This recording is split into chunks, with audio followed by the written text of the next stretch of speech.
Hello everyone. Thank you for tuning into another Ask Jenell.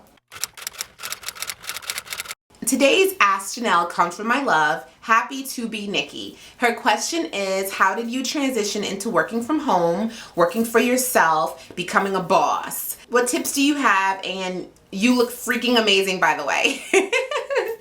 Thank you, Happy to be Nikki. This is a great question and I'm happy to answer it.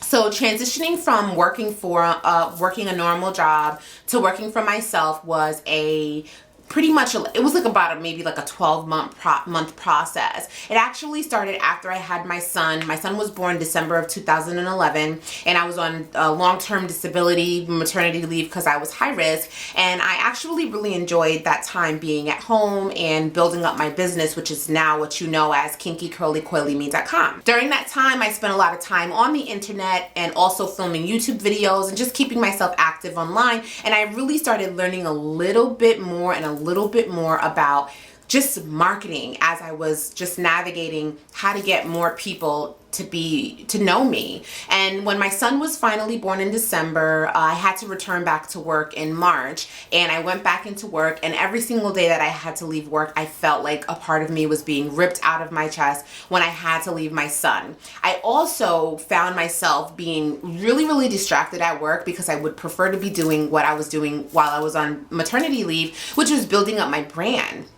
So from the time I went back to work in March until about August, about 5 months, I started to try to figure out how could I make this sustainable. And at the time, which is now 2012, I had been building my business for 2 years at that point, and I had amassed a semi-decent large following, nothing like I have now, of course. It's been 6 years, and I started to create opportunities for myself that would allow for me to make money. So I started to produce my own events. I started doing natural hair consultations on the phone. I started going to a lot of events so that people could get to know me and they could get to see me and I could be exposed. The amount of exposure I got was great the more and more I went to new events.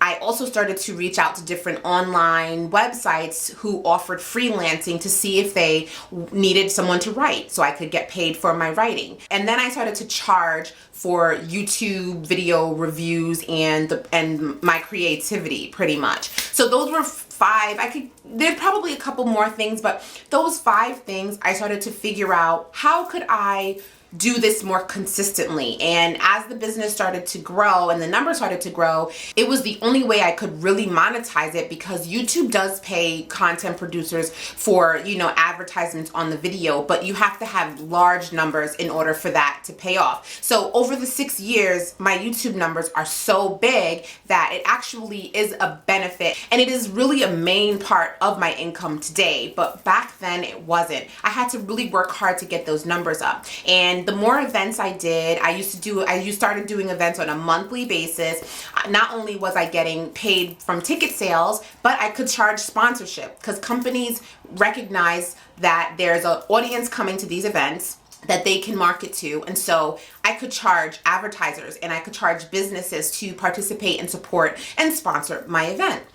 Once my name started really getting out there, I was also able to start charging for my participation, because now I'm being invited as an expert speaker to come to an event and host and bring people out. So pretty much in 2013, it was official. The more time I spent creating opportunities for myself, the more money I could make versus going to work and being unfulfilled and being unhappy, and honestly leaving my son, who I loved so much, leaving and going to a job where all I could think about was going home to play in my hair and edit another YouTube video. So it's not like one given thing. Even today, there's no one thing that pays my bills. It's a lot of all of the same things I just described to you. But because my success in the beauty industry and the natural hair, black beauty space has grown, it's really elevated me to a place now where I don't have to do so much, but my reward and my gain is so much greater because I can reach so many people. So I really do hope that sort of kind of answered your question.